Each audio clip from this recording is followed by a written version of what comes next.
नमस्कार दोस्तों, मैं अजय कुमार लिटिल गुरु चैनल में आपका स्वागत है। दोस्तों, हम बौद्ध धर्म से संबंधित कुछ चर्चा किए थे। पार्ट 1 वीडियो था, उसका हम कुछ रिवीजन कर देते हैं। जैसे बौद्ध धर्म का उदय किस देश में हुआ, तो बौद्ध धर्म का उदय दोस्तों भारत में हुआ था। जिसके संस्थापक किसे माना जाता है? गौतम बुद्ध को माना जाता है। गौतम बुद्ध का अगर कहा जाए जन्म कहाँ हुआ था दोस्तों, कपिल वस्तु के लुम्बिनी नामक स्थान पर गौतम बुद्ध का दोस्तों जन्म हुआ था। कहाँ हुआ था? कपिल वस्तु के लुम्बिनी नामक जगह पर 563 ईस्वी पूर्व साल वृक्ष के नीचे गौतम बुद्ध का जन्म हुआ था, जो वर्तमान में रुम्नेदेई में पड़ता है, जो नेपाल में है। गौतम बुद्ध को उपनाम कहा जाए तो लाइट ऑफ एशिया या एशिया का ज्योतिषपुंज कहा जाता है। हाल ही में लाइट ऑफ एशिया पुस्तक किसके द्वारा लिखा गया? जयराम नरेश के द्वारा लिखा गया है। गौतम बुद्ध का दोस्तों कहा जाए बचपन का नाम सिद्धार्थ था। उनके पिता का नाम शुद्धोधन था, जो नेपाल के दीवान राजा थे। उनकी माता का नाम माया देवी था। माया देवी के भाई का नाम दंडपानी, मतलब गौतम बुद्ध के मामा जी का नाम दंडपानी था। माया देवी की मृत्यु जो है गौतम बुद्ध के छठियारी दिन, मतलब 7वें दिन ही मृत्यु हो गई थी उसकी।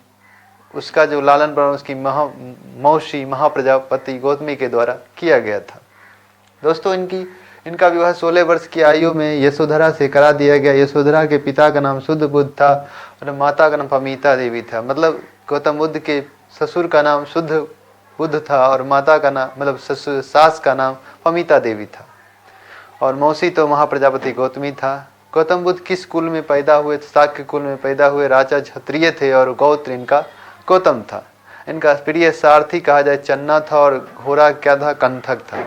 इसका सारथी जो है अपने साम्राज्य को देखने गौतम बुद्ध को सारथी अपने घोड़े कंथक घोड़े पर बैठा के ले गया, और गौतम बुद्ध ने 4 दृश्य देखा। बूढ़ा व्यक्ति, बीमार व्यक्ति, मृतक और एक सन्यासी को देखा, और वैराग्य उत्पन्न हुआ, जिसके कारण गौतम बुद्ध ने 29 वर्ष की आयु में अपना गृह त्याग दिया, 6 वर्ष तपस्या किया और 35 वर्ष की आयु में उन्हें ज्ञान की प्राप्ति हुई थी।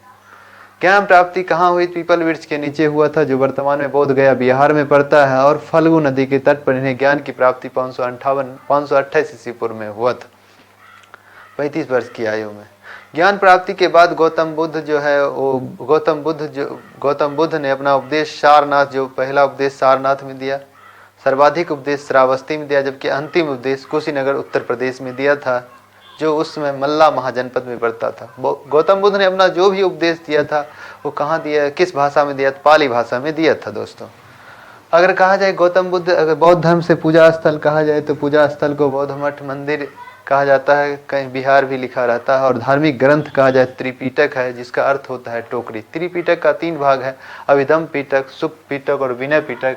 अभिधम पिटक में कहा जाए तो अभिधम पिटक में बौद्ध दर्शन की चर्चा है, विनय पिटक में धर्म नियम की चर्चा है, सुख पिटक में धार्मिक विचार की चर्चा की गई है। और गौतम बुद्ध को अगर कहा जाए तो खीर खिलाने का काम सुजाता ने किया, जबकि वेश्या महिला जिसका निमंत्रण स्वीकार किया था आम्रपाली का स्वीकार किया, सबसे प्रिय शिष्य आनंद था। और प्रथम बौद्ध भिक्षुनी चंपावनी थी, जो उनकी मौसी थी। गौतम बुद्ध के प्रथम गुरु अगर कहा जाए तो अलार कलाम से, जिससे मुलाकात वैशाली में हुआ था। दूसरे गुरु अलार कलाम से गौतम बुद्ध ने किसकी शिक्षा ग्रहण की थी? तो शाक्य दर्शन की शिक्षा ग्रहण की, जो सबसे प्राचीन दर्शन माना जाता है। दूसरे गुरु रुद्रक राम पुत्रम थे, जिनसे मुलाकात कहाँ हुआ था?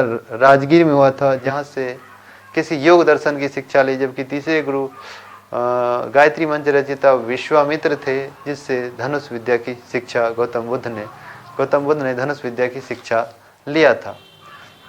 अब कहा जाए गौतम बुद्ध के बारे में दोस्तों, अगर गौतम बुद्ध में बौद्ध धर्म से अगर कहा जाए बौद्धिस्ट, सर्वाधिक बौद्ध धर्म मानने वाले किस राज्य में रहते हैं? तो सर्वाधिक बौद्धिस्ट महाराष्ट्र में रहते हैं। हम जैनिस्ट बात किए तो गुजरात में, बौद्धिस्ट महाराष्ट्र में।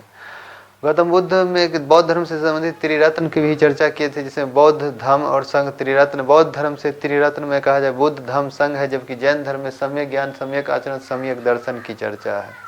गौतम बुद्ध में ये भी हम चर्चा किए थे, प्रतीक चिन्ह। जैसे गौतम बुद्ध का अगर कहा जाए तो गौतम बुद्ध जब महामाया गर्भ में थे तो उनका प्रतीक चिन्ह हाथी रखा गया था। जब जन्म हुआ तो उनका प्रतीक चिन्ह कमल रखा गया। घोड़ा का प्रतीक चिन्ह जो है गृह त्याग, जो घोड़ा का प्रतीक चिन्ह था। बोधि वृक्ष जो है पीपल वृक्ष के नीचे जो ज्ञान प्राप्ति हो उस बोधि वृक्ष या पीपल वृक्ष था। और प्रथम उपदेश दिया उसका प्रतीक चिन्ह पहिया था। मृत्यु का स्तूप था दोस्तों, और यौवन अवस्था में उनका प्रतीक चिन्ह सार था।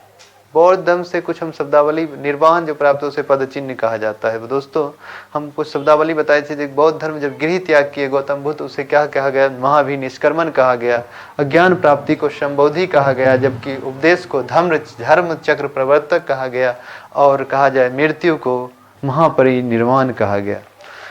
दोस्तों अगर कहा जाए गौतम बुद्ध के, अगर कहा जाए बहुत सारे अनुयायियों थे, जैसे उपाली हो गया, श्रेयपुत्र हो गया, जीवक हो गया, आनंद हो गया, ये सब प्रमुख शिष्य थे। गौतम बुद्ध अगर कहा जाए दोस्तों बौद्ध धर्म से, अगर गौतम बुद्ध में बौद्ध धर्म मानने वाले प्रमुख शासक में कहा जाए तो हो जाएगा कौन कौन? अशोक हो जाएगा, अजातशत्रु हो जाएगा, उसके बाद प्रसेनजीत हो जाएगा, नागार्जुन हो जाएगा, नागसेन, ये सब बौद्ध धर्म को मानता था।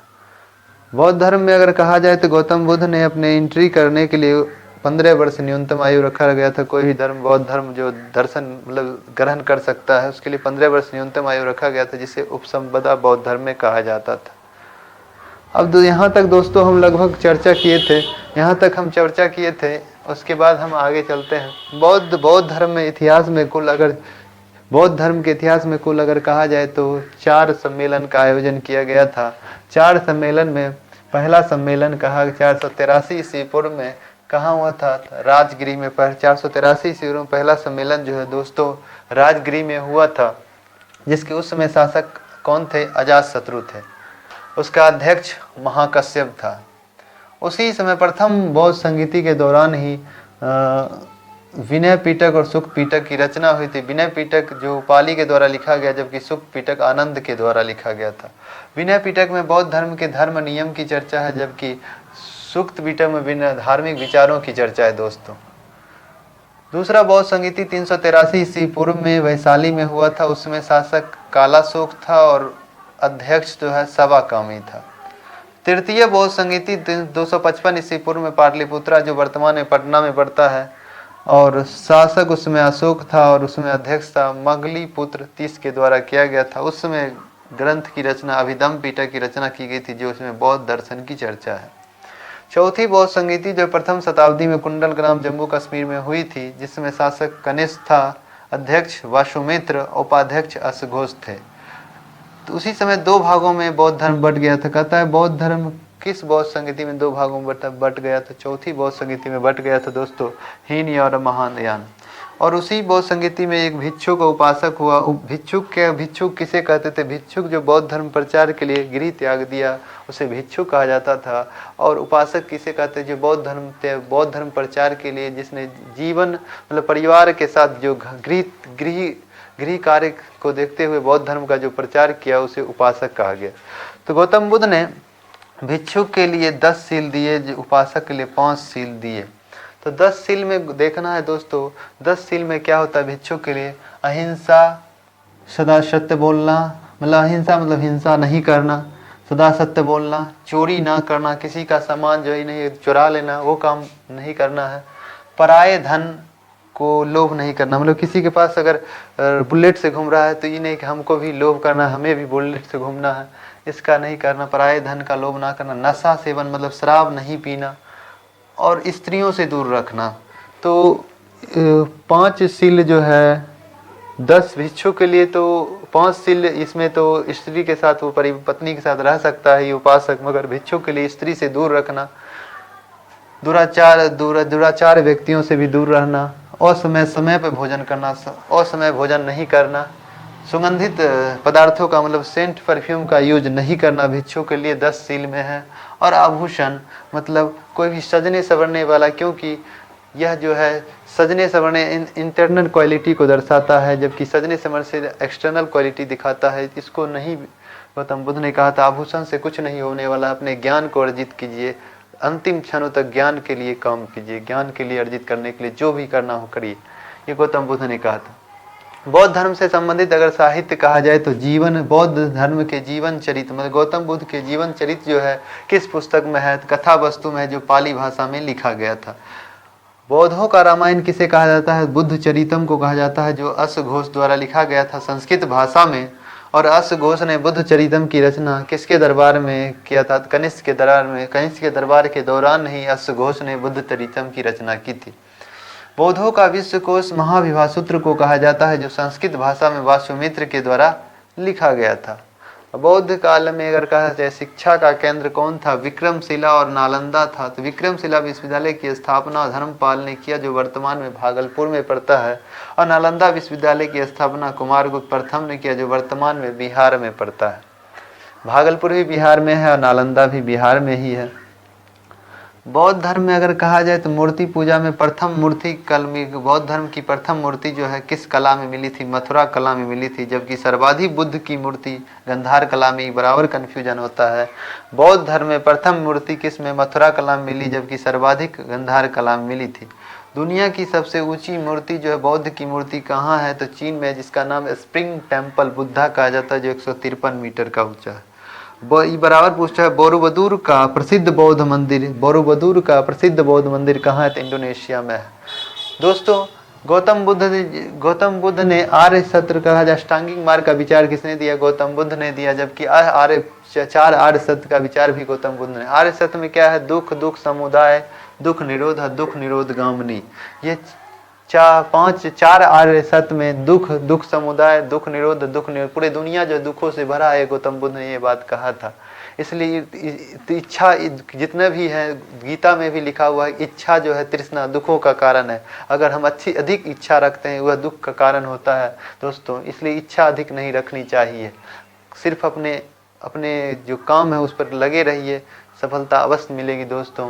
गीता में भी कहा है आप कर्म पर काम कीजिए, फल की चिंता नहीं कीजिए। तो बौद्ध धर्म में भी वही बात है कि आप इच्छा नहीं कीजिए, अपने कर्म पर काम कीजिए, ज्ञान अर्जित के लिए हर समय काम कीजिए। दोस्तों अष्टांगिक मार्ग में गौतम बुद्ध ने कहा है कि अष्टांगिक मार्ग वही हुआ कि गौतम बुद्ध ने 10 दिन, जैसे कि सभी अष्टांगिक मार्ग में सभी के लिए समान विचार रखना है, सभी के लिए समान दर्शन रखना है, सभी के लिए समान ज्ञान वितरण करना है, सभी के लिए मतलब समान भाव व्यक्त करना है। वही अष्टांगिक मार्ग में गौतम बुद्ध ने दर्शाया है। बौद्ध धर्म से संबंधित दोस्तों लगभग हम बहुत सारे क्वेश्चन कर दिए हैं। ये पार्ट 2 वीडियो है दोस्तों। तो अगर यह वीडियो अच्छा लग रहा है दोस्तों, अधिक से अधिक लोगों को शेयर करें और सब्सक्राइब करें दोस्तों। जय हिंद, जय भारत।